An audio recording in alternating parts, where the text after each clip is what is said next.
Soy una tortuga. Una tortuga macho, por supuesto. Pero los humanos dicen que además soy una tortuga boba. La verdad es que no tengo ni idea de cómo he llegado hasta aquí. Lo único que recuerdo es que hace unos meses vi un trozo de pescado flotando en el mar y que, al comerlo, sentí un dolor muy agudo en el estómago. Imaginemos que por un accidente hubiéramos de pasar el resto de nuestra vida con un anzuelo como este en el interior de nuestro cuerpo. Pues bien, esto es lo que les ocurre a todas las tortugas que tienen la mala suerte de encontrarse con un palangre de pesca flotando en el mar. Solamente en la costa catalana se calcula que 3.000 de estos animales mueren cada año por esta causa. En este lugar me he encontrado con muchas compañeras que también han tragado un hierro con punta afilada. Todas lo han pasado muy mal, pero lo que está peor es esta, que está a punto de perder una aleta porque se le enrolló un hilo de pesca. Este animal, concretamente, lo que le ha pasado es que un sedal de este tipo, al intentarse liberar de él, le ha hecho vuelta alrededor de su aleta y la ha estrangulado.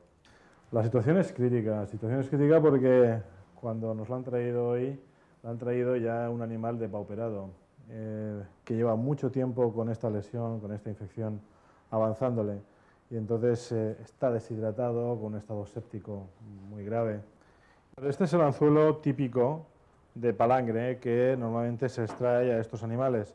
Son anzuelos destinados a la pesca del pez espada y del atún, como antes os comentaba.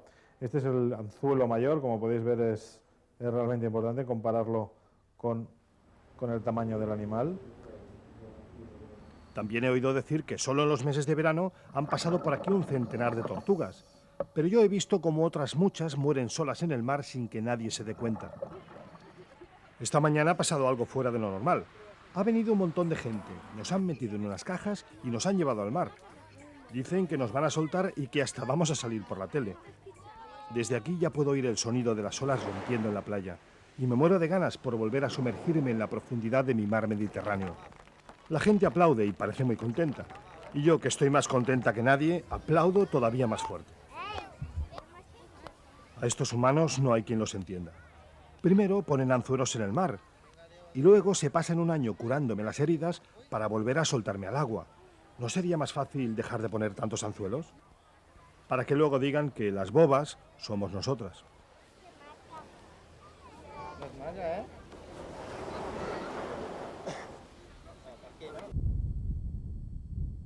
Este hermoso paisaje de la cordillera cantábrica encierra un secreto. Entre la gama de colores que dibujan el verde de los abedules y el intenso violeta del brezo, a veces es posible descubrir la silueta de uno de nuestros últimos osos pardos. Ver un oso en libertad no es nada fácil porque estos animales se desplazan constantemente y rehuyen la presencia del hombre. Por eso la única posibilidad es dejarnos guiar por algún guarda experto que, como los de la Fundación Oso Pardo, saben leer en el bosque las huellas inconfundibles que dejan los osos en sus correrías. Bueno, pues esto es un claro indicio de actividad de oso. Se ve cómo ha estado ozando con las zarpas en el interior del hormiguero para sacar las larvas. Pocos animales hacen esto, salvo el pito real, que también, pero bueno, nunca te hará una obra de este tipo tan profunda y tan excavado. Después de varias horas de rastreo, nuestro esfuerzo se ve recompensado con un regalo que muy pocos han podido disfrutar. A unos 500 metros de nosotros, dos osos pardos completamente salvajes juguetean ante nuestros ojos incrédulos. Se trata de dos hermanos que nacieron el año pasado y que acaban de independizarse. Como además el aire sopla a nuestro favor, podemos contemplarlos durante un buen rato sin que se enteren. Desde este punto secreto, los vigilantes de la Fundación Oso Pardo siguen a distancia los movimientos de dos jóvenes osos cantábricos. Para nosotros es una gran oportunidad para asomarnos por un momento a la vida de estos animales que todavía viven aquí en completa libertad. En total tendremos por encima de 80 ejemplares. Hay un núcleo, el más occidental, que parece que está entrando en una fase de recuperación y que es el que tiene más ejemplares, por encima de 60. Hay un núcleo al este de los Picos de Europa, incomunicado del anterior, que tiene apenas 25 osos y tiene pues serios problemas de recuperación. Gracias a la vigilancia permanente, el furtivismo ya ha dejado de ser el principal problema para los osos. Pero ahora se enfrentan a otras amenazas, como el veneno que se abandona en los campos y, sobre todo, la alteración de su hábitat con nuevas pistas, carreteras y construcciones de todo tipo. Para que los osos pardos no desaparezcan, solo necesitan que les dejemos intacto un pedazo de este paisaje. Es un trocito muy pequeño comparado con el que ya ocupamos los seres humanos y quizá algún día lo necesitemos tal y como está para recordarnos que los osos han vivido siempre muy cerca de nosotros, además en los cuentos y en las leyendas. En la península ibérica ya solo quedan un centenar de osos pardos. Durante siglos estos míticos animales han sido perseguidos, cazados y exterminados. De esta forma han ido desapareciendo incluso de las montañas más inaccesibles. En los Pirineos ya quedan menos de una docena y además están tan dispersos que no llegan a encontrarse entre sí ni para reproducirse. Por eso, hoy día ya solo es posible contemplar la imagen de una osa con crías en dos únicos lugares, en la cordillera Cantábrica y en el Parque Cinegético de Los Quillo. En este parque de la Serranía de Cuenca viven Musgo y Sabina, dos osos pardos que acaban de despertar de su letargo hibernal justo a tiempo para celebrar su primer cumpleaños. Esta pequeña familia de osos es la única que actualmente vive en semilibertad en este parque, creado en los años 70 para asegurar la supervivencia de los últimos osos españoles. Aquí los pequeños, como todos los cachorros del mundo, juegan felices, ajenos al triste ocaso de una especie que se resiste a desaparecer.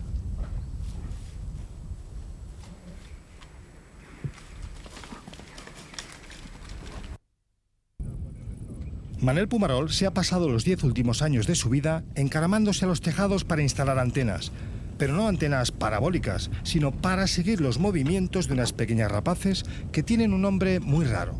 Cernícalo primilla. Perdón, ¿cómo has dicho que se llama? Cernícalo primilla. ¿Y eso qué es? El cernícalo primilla es una pequeña rapaz, como un halcón. El macho tiene unos colores bastante vistosos, se alimenta principalmente de insectos, es migratorio, hiberna en África y habita principalmente en zonas abiertas. Pero cada vez hay menos zonas no cultivadas y en cambio se utilizan más insecticidas. Y por eso estas aves han desaparecido de amplias zonas de nuestra península.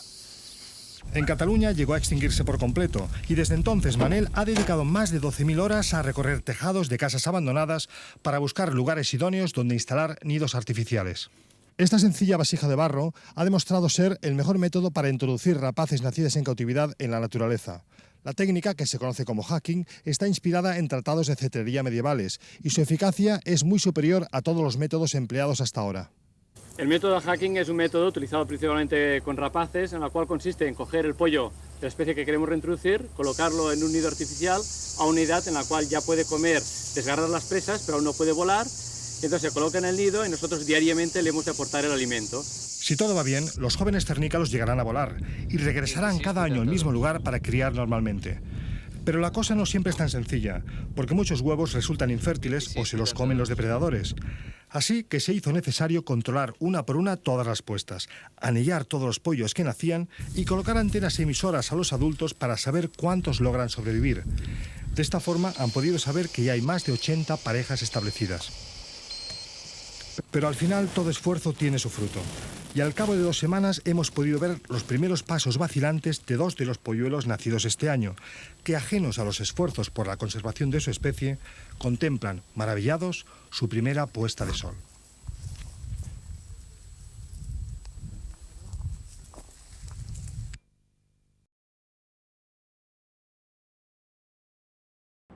Érase una vez una cigüeña que construyó su nido en una vieja torre de la ciudad de Lleida. Hacía pocos días que había llegado desde África y esperaba la llegada de su compañera, que este año parecía retrasarse más de la cuenta. Pero una fría mañana de febrero, la silueta esperada se dibujó en el cielo y las 2 cigüeñas celebraron el reencuentro saludándose ruidosamente. Pero esta vez se encontraron con que algo raro las observaba escondido en la plataforma del nido. Y es que a los biólogos que se encargan de la reintroducción de las cigüeñas se les había ocurrido colocar una pequeña cámara de vídeo para espiar a distancia todos los movimientos de la feliz pareja. Así, nosotros hemos podido asistir en primera fila a los momentos más íntimos de su vida y también a los más tiernos. Y un buen día, en el nido apareció un huevo, y luego otro, y así hasta 4, que enseguida se convirtieron en 4 hermosos pollitos. Gracias a la microcámara y a muchas horas de grabación continua, hemos podido resumir en unos segundos 3 meses de la vida de esta familia de cigüeñas. Y así hemos visto cómo los pollitos han ido creciendo al mismo tiempo que el verde de los campos pintaba el paisaje de los colores de la primavera. Ahora, en pleno mes de mayo, ya están casi crecidos del todo y pronto abandonarán el nido. Porque en algún lugar de sus genes está escrito que deben marcharse a pasar su primer invierno a África, como han venido haciendo sus antepasados año tras año. Aunque esta parte de la historia, de momento, no la veremos, porque allí a nadie se le ha ocurrido todavía espiar tan de cerca la vida íntima de las cigüeñas.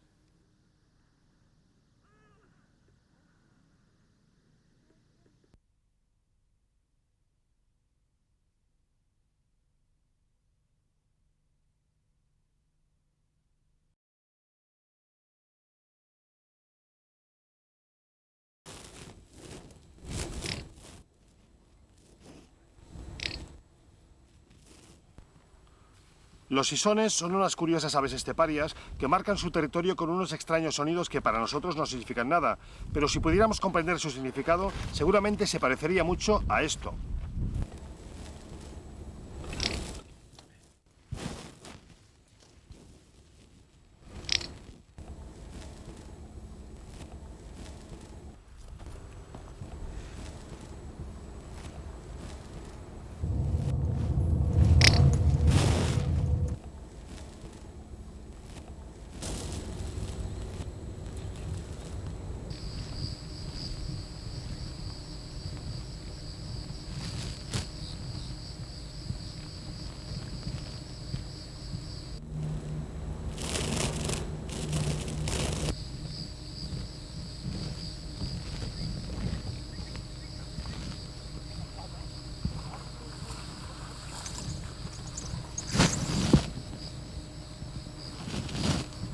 Para realizar nuestro estudio necesitábamos capturar machos de sisón para luego poder marcarlos con emisores.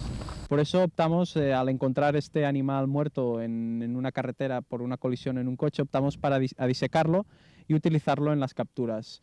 Estos emisores emiten una señal y llevan una batería que les da una vida de alrededor de 2 o 3 años, y esta señal nos permite seguir los movimientos de nuestros ejemplares marcados durante todo el año y conocer así su ecología, la selección de hábitat que realizan y también sus movimientos durante todo el año. Por eso es importante conocer en las mejores zonas, como puede ser ahora aquí en la zona de Bellmunt, en la plana de Lleida, conocer los requerimientos ecológicos de esta especie y así poder planificar y establecer estrategias de conservación que garanticen la supervivencia de esta especie a lo largo del tiempo.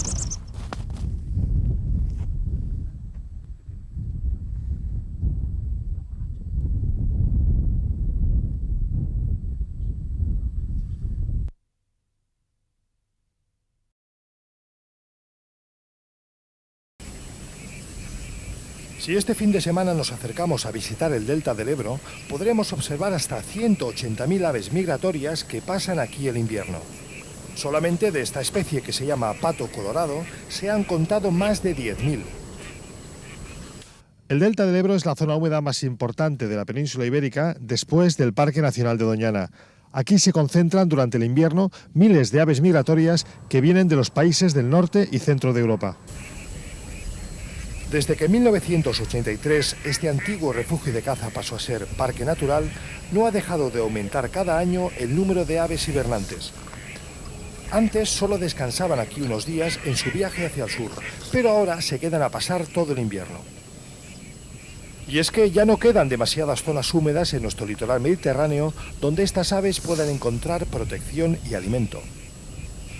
De esta protección se benefician también los más pequeños, como miles de limícolas que corretean por las playas.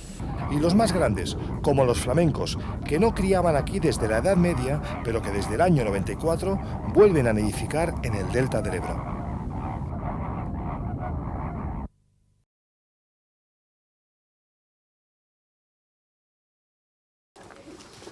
Si hay una especie que no está en peligro de extinción, es el jabalí. Desde hace unos años estos animales se han multiplicado por toda nuestra geografía de forma espectacular e incluso comienzan a ser una plaga para los agricultores. Además, los jabalíes de hoy día parecen haber perdido el miedo que los mantenía alejados de las zonas habitadas y ahora se les ve cada vez más cerca de las grandes ciudades como Madrid o Barcelona. El jabalí es la forma salvaje del cerdo doméstico y al igual que estos se reproduce muy fácilmente. En el pasado, la mayoría de las crías acababan devoradas por carnívoros como lobos y linces. Pero ahora los jabalíes ya no tienen apenas depredadores y por eso se han multiplicado tanto. Además, son muy adaptables y son capaces de sobrevivir comiendo cualquier cosa. El secreto para encontrar alimento hasta debajo de las piedras está en tener bastante jeta, que es como se llama el morro móvil de los jabalíes. Y mucho morro es precisamente lo que tienen los de este grupo, porque cada noche se reúnen puntualmente en un bar para tomarse unas tapas, y además por cuenta de los clientes humanos. La gente viene porque no han visto los jabalíes tan cerca nunca, ¿sabes? Aquí lo vienen y lo ven a 1 metro, a menos, a 20 centímetros detrás de ellos, les dan de comer. La gente le echa patatas, le echa gusanitos, le echa pan, le echa un montón de cosas, ¿no? Y yo aparte pues le echo de comer para que la gente se entretenga, los chiquillos estén contentos. Así, de una forma tan simple como ofrecer comida a los animales salvajes, surgió hace 5.000 años la ganadería, una actividad que hoy nos parece elemental, pero que es, junto con la rueda y la agricultura, uno de los avances más importantes de la historia de la humanidad.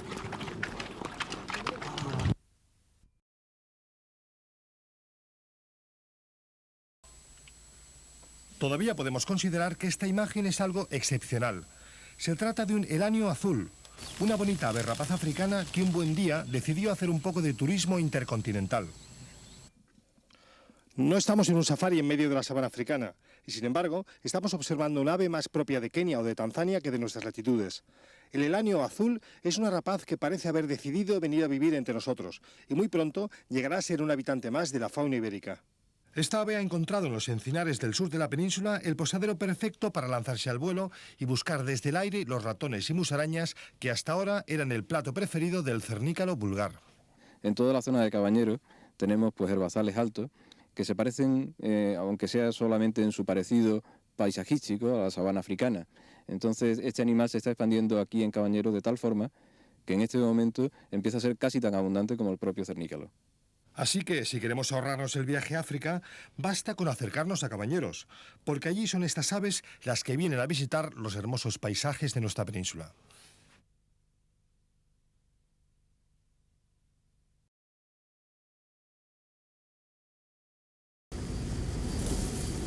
Este es uno de los 45 nidos de aguilucho cenizo que ha logrado sobrevivir este año en Cataluña gracias a una medida de protección muy simple.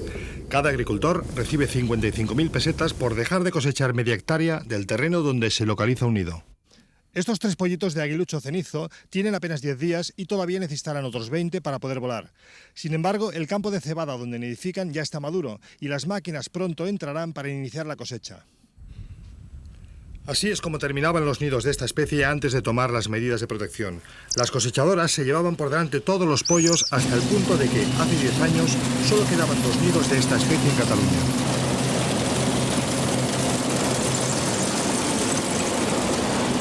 El éxito de la campaña ha despertado el interés por aplicar medidas similares en otras comunidades autónomas, como Aragón, Navarra y La Rioja, donde también quieren hacer compatibles la agricultura con la protección del medio ambiente.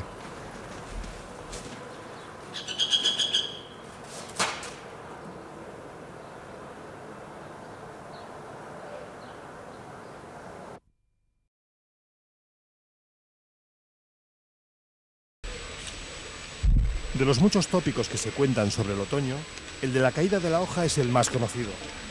Pero antes de quedar desnudos, los árboles de hoja caduca nos regalan un paisaje insólito. De repente, parecen querer mostrar toda su belleza antes de sumirse en el letargo del invierno. ¿Quién dijo que el otoño es una estación triste? Precisamente ahora y durante unos pocos días, nuestros bosques se visten con los colores más alegres de la naturaleza. Rojos, dorados, amarillos intensos completan una gama que haría las delicias de cualquier pintor impresionista. Pero a diferencia de los que vemos en los cuadros, estos paisajes están vivos. Y si prestamos atención, veremos cómo de un día para otro los colores predominantes varían desde el amarillo de los arces al rojo de los cerezos silvestres.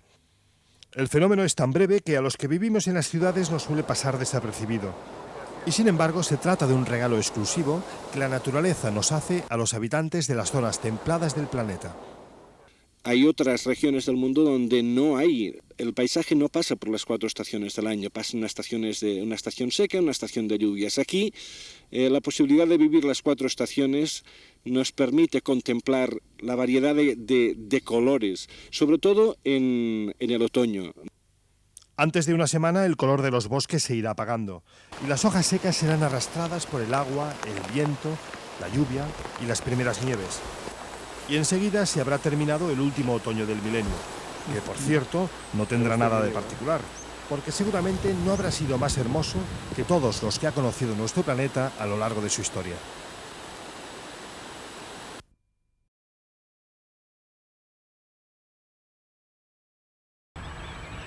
El lince ibérico desaparece. Los últimos censos arrojan una cifra de tan solo unos 200 individuos, pero lo más grave es que se calcula que de estos, tan solo una treintena de parejas se reproducen cada año. De hecho, puede decirse que ya solo queda una pequeña zona donde existe una población de linces que se mantiene estable, y es en las sierras de Andújar y Cardeña. En esta carretera que recorre el Parque Natural de las Sierras de Andújar, se han encontrado atropellados 3 linces durante el último año. Curiosamente, en estas fincas de caza se encuentra la última población que todavía se reproduce con cierta regularidad y se ha convertido en la única esperanza de salvación para evitar que la especie no desaparezca en muy pocos años.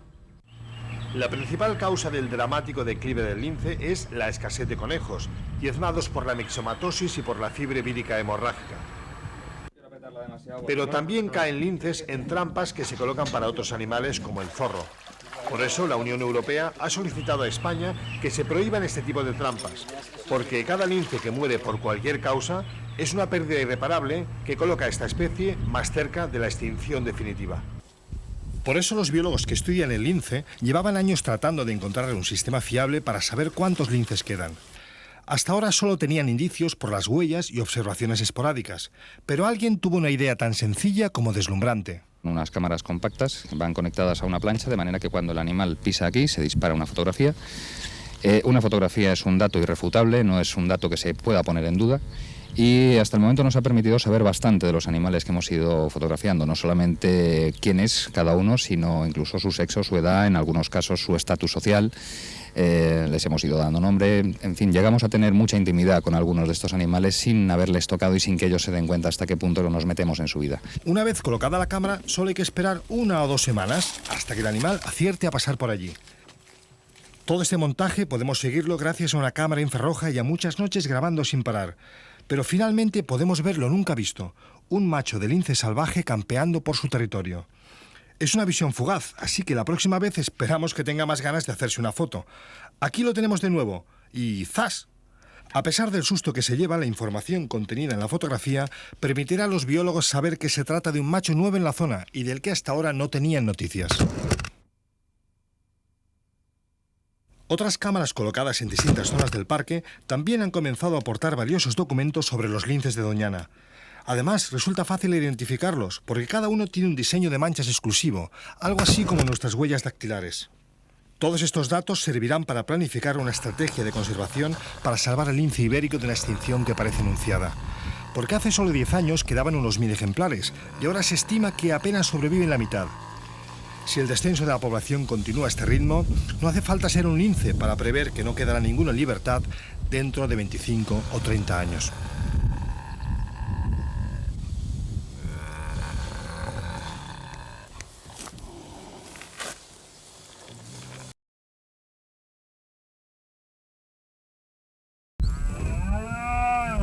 En estos primeros días de octubre, los amaneceres en el Parque Nacional de Cabañeros no son como los del resto del año. Con las primeras lluvias del otoño, algo imperceptible en el ambiente pone en marcha el mecanismo hormonal que impulsa a los ciervos a iniciar la reproducción.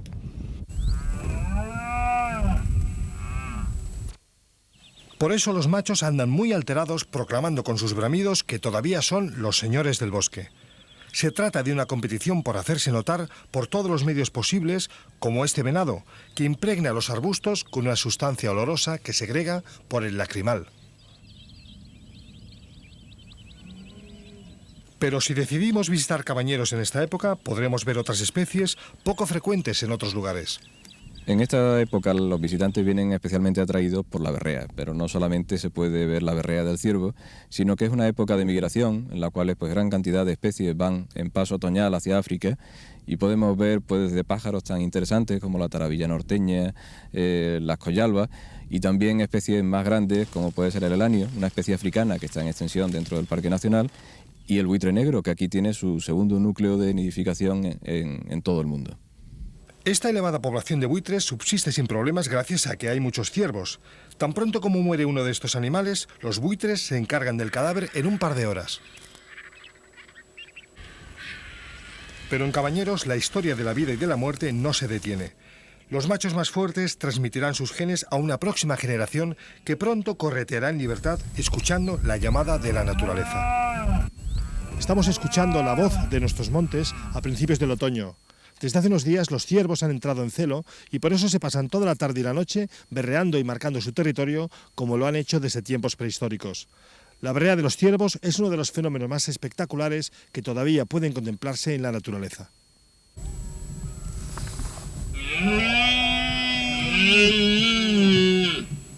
Continuarán así hasta finales de octubre, quizá pidiendo a gritos más espacios naturales como Cabañeros donde poder nacer y morir en libertad.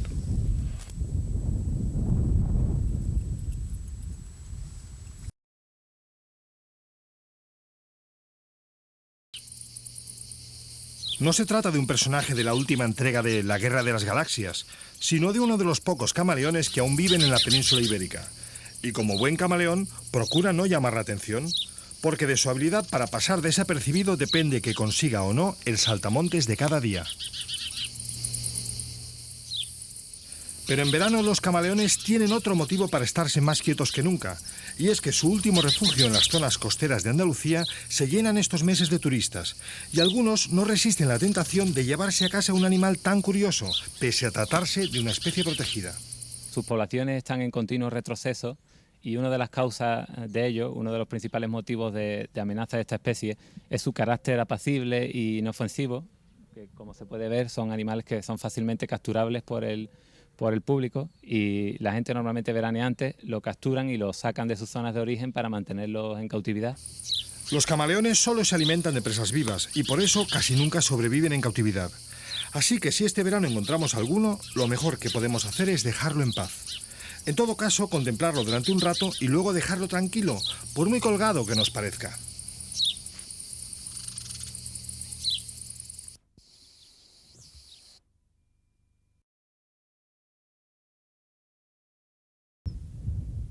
En estos días de invierno todavía resuenan en el bosque los golpes de las cornamentas de los machos monteses en celo. Pero este sonido ya no se escucha en todas nuestras montañas. De las 4 variedades de cabra hispánica ya solo quedan 2. La primera se extinguió ya a finales del siglo XIX y hace tan solo un año murió el último ejemplar de bucardo que vivía en el Pirineo. Ahora se está estudiando la posibilidad de clonarlo o de reintroducir cabras muy parecidas como estas de la Sierra de Cazorla. Pero estos animales no se adaptan tan fácilmente al clima pirenaico y son muy sensibles a padecer enfermedades. Hace 15 años, una violenta epidemia de sarna estuvo a punto de acabar con la población de cabra hispánica que vive en la Sierra de Cazorla. De hecho, de 9.000 ejemplares quedaron apenas 300. Hoy la epidemia parece controlada y la población ha aumentado al menos a 3.000 animales. La otra cara de la moneda la encontramos en Gredos, donde quedaron solamente un macho viejo y 10 hembras. Pero por aquel entonces el rey Alfonso XIII declaró estas montañas coto real y nombró guardas a los cazadores furtivos más conocidos de la región. La medida tuvo éxito y ahora viven aquí más de 10.000 cabras salvajes.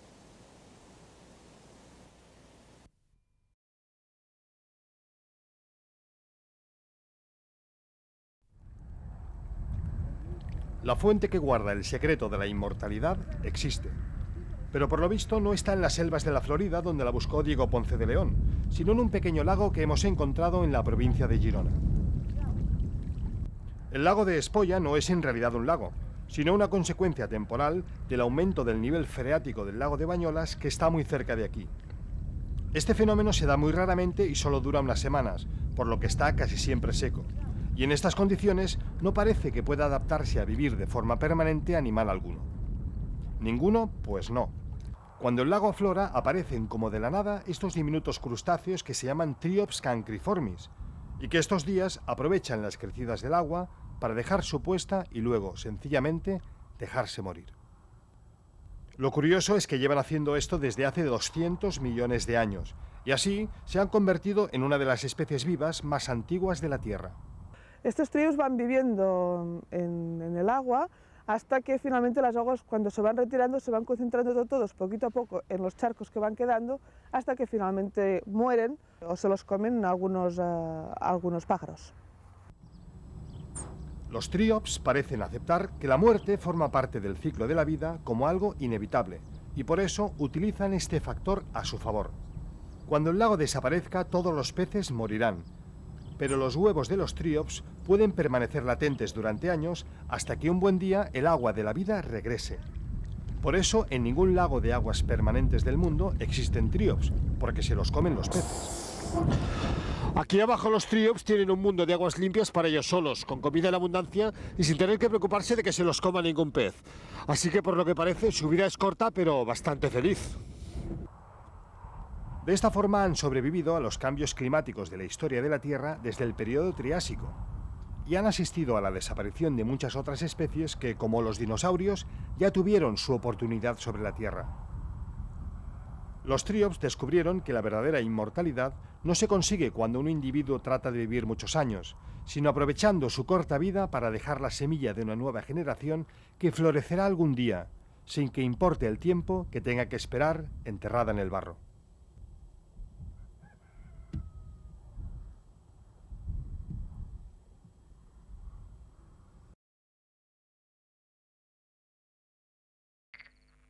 En estas suaves noches de primavera es frecuente encontrar grupos de ranas y sapos que se agrupan en las charcas para aparearse.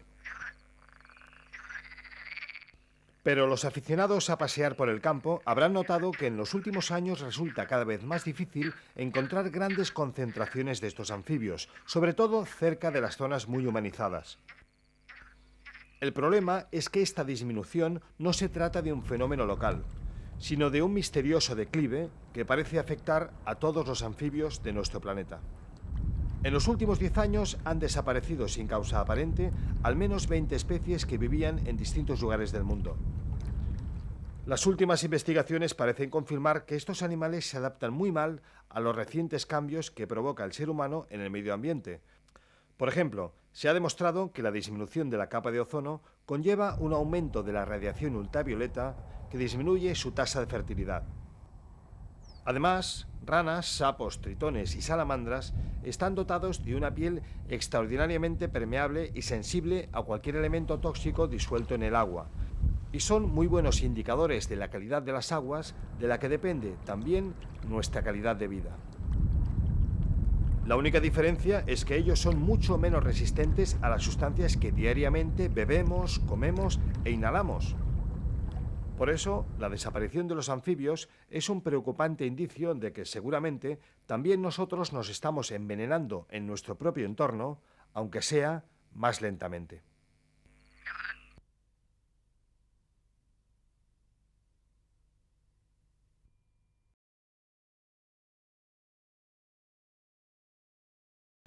La fauna que vive en las grandes ciudades es cada vez más variada.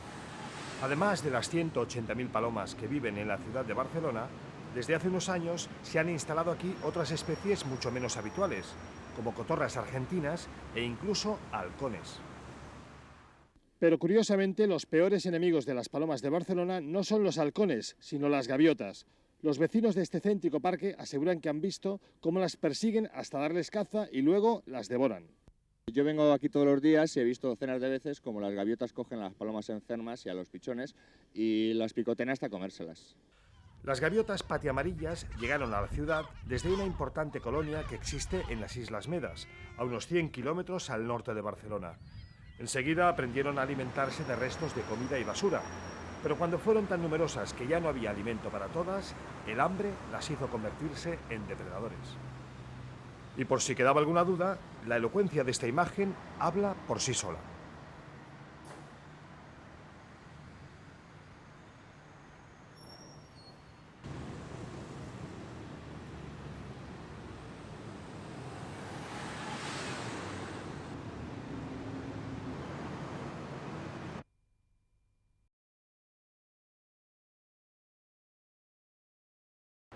Los acantilados que flanquean el puerto de la ciudad de Barcelona esconden un secreto que muy pocos conocen, Y es que en estas rocas inaccesibles vive la mayor colonia urbana de cernícalos comunes conocida en toda Europa. Sin embargo, los biólogos que se encargan de la vigilancia de estos nidos han observado que algunos pollitos están muriendo por falta de alimento, y por eso han organizado un operativo para llegar a los nidos que no pueden ver desde abajo. Para ello, cuentan con la ayuda de 2 escaladores profesionales que tratarán de descender por el acantilado, y nosotros seremos testigos de primera fila, aunque tengamos que jugarnos el tipo. Obtener imágenes de animales en la naturaleza siempre es emocionante y a veces incluso demasiado emocionante, como hoy que tenemos que bajar todo el equipo de rodaje por este precipicio. En fin, ya veremos lo que pasa. Los escaladores comprueban que, al menos en este nido, los 5 pequeños cernícalos gozan de buena salud. Sin embargo, es preciso colocarles unas anillas de colores en las patas para reconocerlos a distancia y saber cuántos sobreviven cada año. En unos minutos, la operación rescate ha terminado y los escaladores devuelven a los pollitos al nido como si nada hubiera pasado.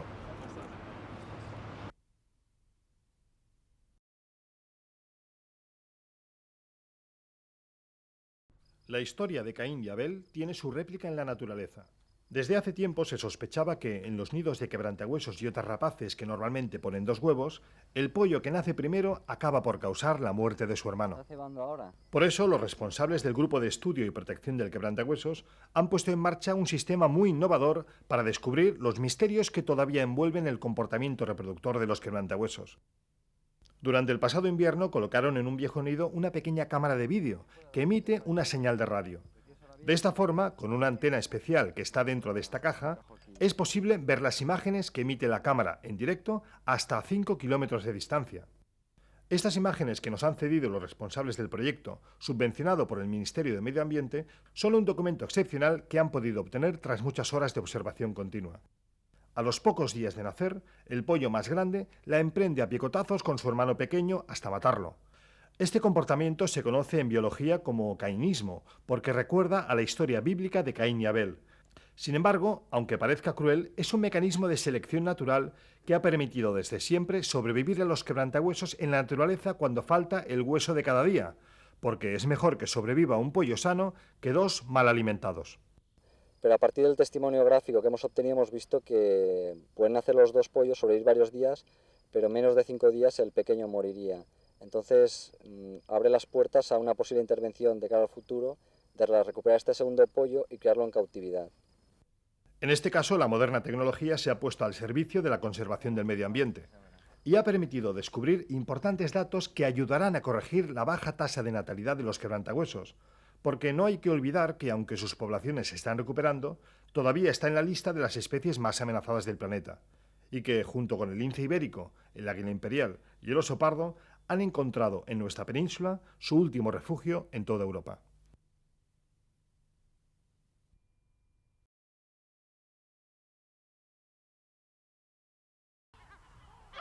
Las Islas Medas están en plena Costa Brava, frente a la localidad turística del Estartit.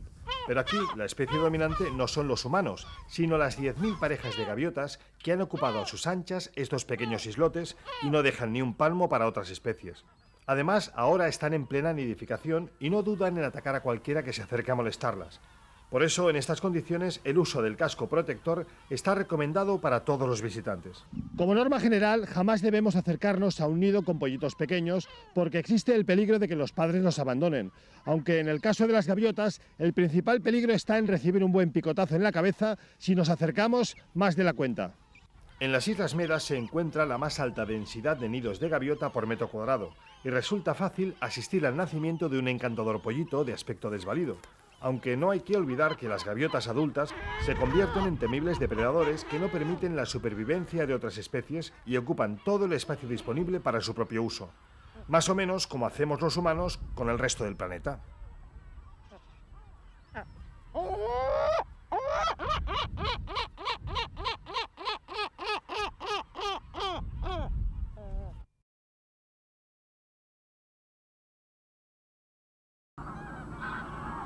Lo último en observación de la naturaleza ya no es utilizar un potente telescopio, sino cámaras robotizadas. Los avances tecnológicos ya permiten que estas minicámaras de vigilancia se autoalimenten con una placa solar y ya no es necesario cambiar las baterías en los lugares donde no hay un enchufe cerca. Así, la energía solar ha permitido el desarrollo de un sistema que hace posible ver imágenes a varios kilómetros de distancia, sin molestar a los animales que viven en los parques naturales. El año pasado ya vimos una de estas cámaras colocada en un nido de quebrantahuesos, pero ahora la novedad es que gracias a un sistema de control remoto se pueden mover libremente para orientarlas hacia cualquier punto. En la Laguna de la Nava, en Palencia, ya funciona una de estas cámaras teledirigidas. El sistema es parecido a las que se utilizan para monitorizar el tráfico en las carreteras, solo que en este caso los visitantes tienen acceso a los mandos para ver lo que más les interesa, como este ratonero común que está posado precisamente en la antena que transmite la señal de la cámara. Para descubrir los secretos de la Laguna de la Nava no hace falta meternos en medio del agua. Basta con acercarnos al centro de visitantes, donde con la ayuda de una cámara motorizada podremos observar lo mismo que si estuviéramos en el mismo centro de la laguna. El único problema es que el ratonero que hemos visto antes acostumbra a llenar de excrementos la placa solar y hay que ir a limpiarla de vez en cuando. Pero cuando los técnicos consigan convencerlo de que se busque otro posadero, el montaje funcionará a la perfección. Este año ya funcionan de forma experimental una docena de estas cámaras en distintos espacios naturales que además podemos visitar a través de Internet. En esta página hemos encontrado ejemplos bastante espectaculares, como un festín de buitres o una colonia de cernícalos primilla. La idea es que, cuando la tecnología lo permita, cualquiera pueda mover una de estas cámaras desde su ordenador para ver, sin ser visto, lo mejor de nuestra naturaleza, en vivo y sin salir de casa.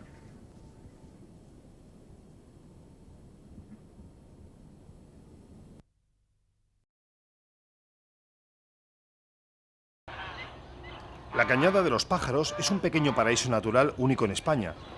Por su situación privilegiada junto al Parque de Doñana, se ha convertido en refugio de algunas de las aves más raras de la fauna ibérica, como la malvasía, la cerceta pardilla y sobre todo la focha cornuda, una especie que hasta hace solo unos años se consideraba prácticamente extinguida, hasta que este hombre decidió mojarse para construir una laguna de 6 hectáreas con sus propias manos. Y es que Plácido es un enamorado de las aves, y no solo se comunica con ellas, sino que lo siguen a todas partes como si fuera uno más de su familia.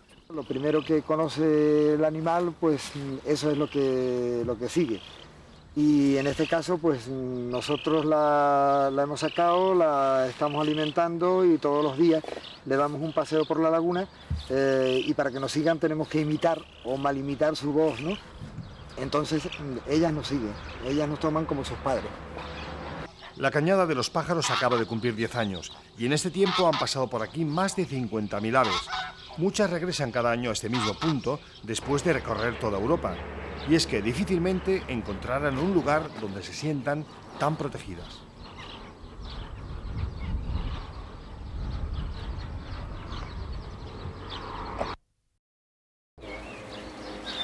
La presencia de nutrias en un río es la mejor garantía de que sus aguas están limpias.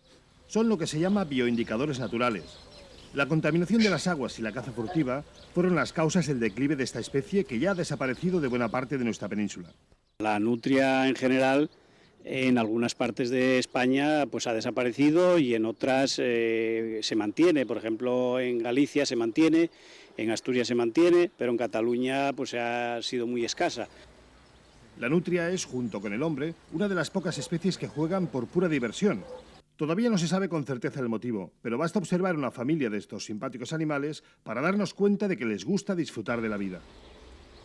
Y en estas imágenes podemos observar algo que les acerca aún más a los seres humanos.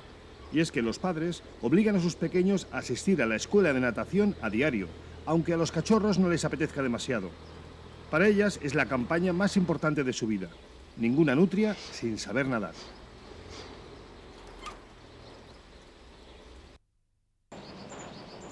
Esta es una de las 150 parejas de águila imperial que viven en España, o lo que es lo mismo, en todo el mundo. Porque desde que las águilas imperiales dejaron de reproducirse en Portugal, se han convertido en un símbolo exclusivo de nuestro país. En estos días de primavera, las águilas imperiales están muy ocupadas tratando de sacar adelante a una nueva generación que compense al menos las muertes por envenenamiento que han aumentado de forma alarmante. Y es que los responsables de la conservación del águila imperial están muy preocupados porque todos los esfuerzos apenas han servido para mantener la población. Y si no cambian las cosas, se calcula que las águilas imperiales desaparecerán para siempre en menos de 200 años. Por eso han decidido no esperar a que sea demasiado tarde y han puesto en marcha un programa para ayudar a recuperar antiguas áreas de distribución. Para ello van a retirar de algunos nidos los pollos más débiles y que casi siempre mueren por falta de alimento. Luego los van a colocar en un nido artificial gracias a una técnica que ha dado muy buenos resultados con otras aves rapaces. El método que vamos a utilizar es conocido como crianza campestre, es coger los individuos a la edad adecuada, entre 45 días aproximadamente, y se crían en esta torre que tenemos detrás. Así el pollo cree que ha nacido aquí. Esto es lo que se denomina filopatria. A su vez también hemos puesto unas réplicas de adultos de la especie para que sea otro indicativo de que este es un buen territorio para la especie. Cuando estos jóvenes aguiluchos lleguen a volar, considerarán este paisaje como su lugar de origen y muy probablemente volverán aquí para reproducirse. Como en esta zona abundan los conejos, no tendrán problema para conseguir alimento. Así, se espera que en 4 años se pueda crear una nueva población de águilas imperiales donde antes no la había. Este tipo de actuaciones sabemos que tiene un riesgo, es una actuación mucho más activa de lo habitual, no nos limitamos a conservar lo que hay, tratamos de recuperarlo, intervenimos de una forma más dura, pero hemos tomado esta decisión porque, aunque no estamos absolutamente seguros de cuál va a ser el resultado, sí sabemos cuál va a ser el resultado de no intervenir, y es que el águila se extinguirá en 200 años. De lo que hagamos en los próximos años dependerá que estas imágenes se conviertan en un documento irrepetible para contar la historia de una especie que puede llegar a convertirse en solo un recuerdo.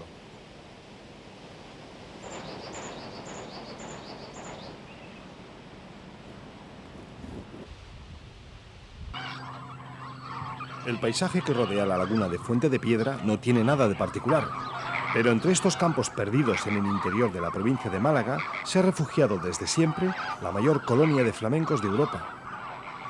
Normalmente la laguna es un lugar tranquilo en el que no está permitida la entrada, pero un día al año la cosa cambia y los flamencos ven como durante unas horas su tranquilo hogar se llena de personas que tratan de echarles el guante.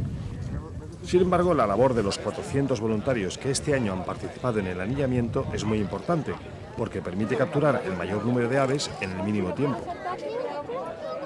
Le estamos haciendo, aquí le estamos poniendo una anilla, por si algún día se coge este pájaro por algún sitio, sepamos cuántos kilómetros ha recorrido, qué rutas ha hecho, en fin, los años que ha vivido, si es que se coge muerto.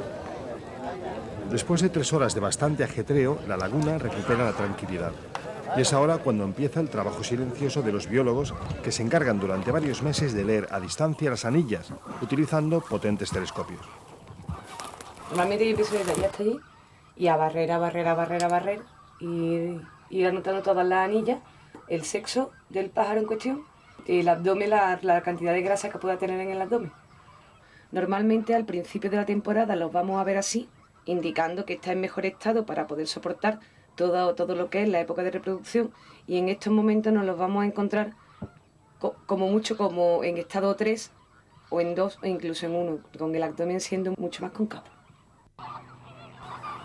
De esta forma se ha descubierto que todos los flamencos del Mediterráneo forman en realidad una única población que se desplaza de un humedal a otro dependiendo de las condiciones ambientales.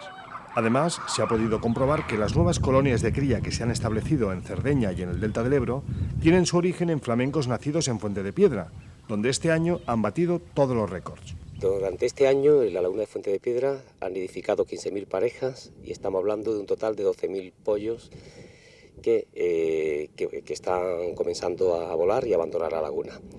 Desde la declaración de Fuente de Piedra como reserva natural en el año 84, más de 100.000 crías de flamenco han nacido en este humedal y se han dispersado pues, por su área de distribución en el Mediterráneo occidental.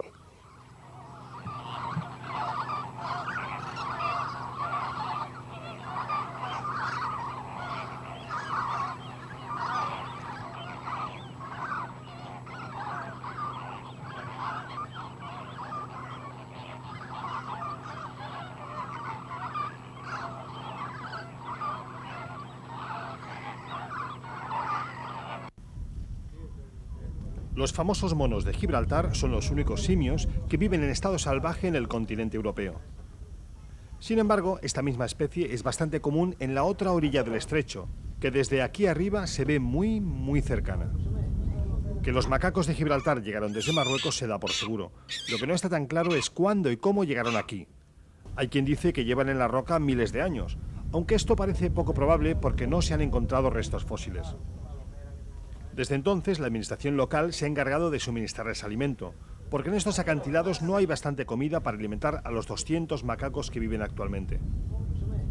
Además, su número aumenta cada año, aunque ellos ya se las ingenian para birlar el bocadillo de cada día al turista despistado. No, el animal de por sí con el humano no es agresivo mientras que el humano lo deje tranquilo. Ahora ya, si te metes con el animal, él ya muerde. O si, por ejemplo, le tratas de dar comida y él ve que tiene un plástico lleno de comida, él trata de ir por el plástico, no es tonto. Y ya entonces tú tiras para atrás y entonces cuando te muerde, mientras que no se juegue con el animal, te tienes que dar cuenta que es un animal salvaje, no hay problema ninguno. Hace unos días el gobierno británico anunció que estaba dispuesto a desbloquear las conversaciones sobre la soberanía del Peñón.